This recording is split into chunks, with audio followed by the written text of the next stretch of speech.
Alam natin kung gaano po kahirap ang mabuhay dito sa mundo. Kasi karanasan natin na minsan, ginagawa na natin lahat na makakaya natin, pero nabibigo pa rin tayo. Hindi po ba?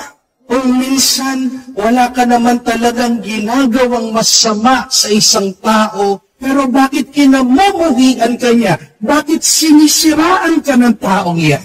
Kung minsan, nagtsatsaga tayo, nagpapagod tayo, nagpaparsige tayo, pero ano man ang gawin natin, bakit bumabagsak yung ating business? Bakit minsan hindi ka pumapasa sa exam? Wala ka naman bisyo, healthy ang lifestyle mo, pero mababalitaan mo, may cancer of the lungs ka.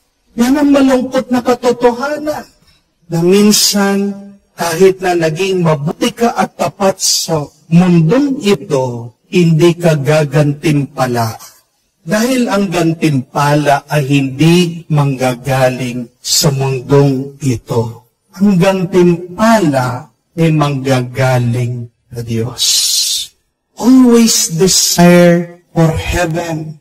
And let heaven be our motivation. Sana magpalakas sa iyo ng loob, magbigay sa iyo ng pag-asa. Kayang langit na darating ang araw, lahat ng iyong hirap, lahat ng iyong problema, lahat ng bigat ng buhay na ito ay may katapusan, may kaganapan, may kasagutan. Saan? Sa langit. Pinagkakaloob ng Diyos. But we are also challenged, my dear friends, to fear the loss of heaven. Baka nakalimutan nyo na po yung mga salitang yon dahil marami sa atin hindi na po nangungumpisa. Maririnig nyo po ang mga katagang yon.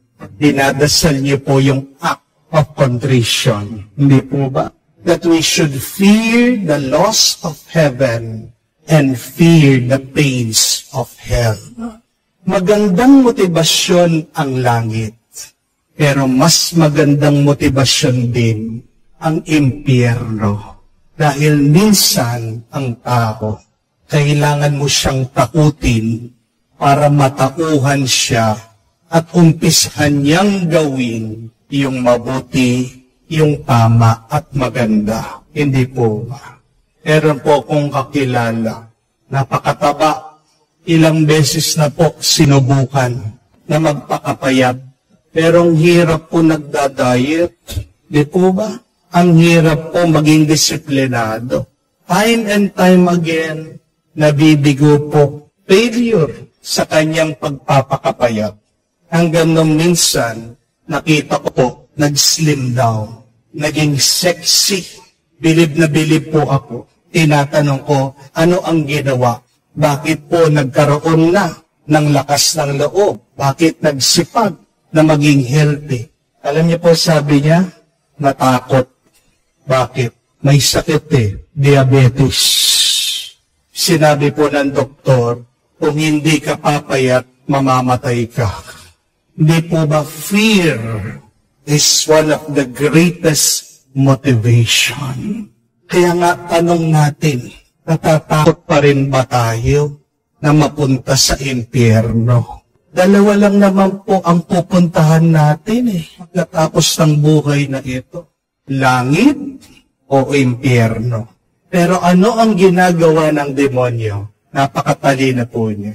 Kinukumbinsi tayo, walang impyerno.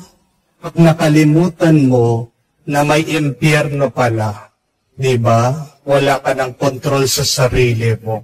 Magpapakasaya at magpapakasaya ka na mahulog sa tukso at magpatuloy sa pagkakasa.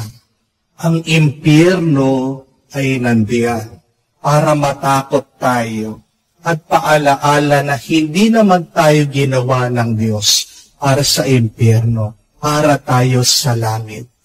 Pero bakit darating ang araw, marami ang pupunta sa impyerno dahil nakalimutan na nila, totoo pala ito.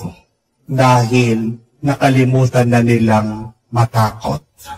Do you still fear the loss of heaven Do you still fear the pains of hell? May takot ka pa ba? Kung wala na, magdasal tayo. Sana magkaroon tayo ng banal na takot para maiwasan natin ang mali at tayo ay palaging maglakbay papunta sa buhay na banal, tama at mabuti. Napakaganda po ng sinabi ni Don Bosco. Sabi niya, walk on this earth with your feet on the ground, but having your heart on heaven. Maglakad kayo na ang mga paa nyo nandito sa mundo, pero sana ang inyong mga puso ay nasa langit. Magandang tanong yun. Nasaan ang puso mo? Nasa langit pa ba? Dahil kung nasaan ang puso mo, diyan mo dadalhin ang kaluluwa mo, ang buhay mo.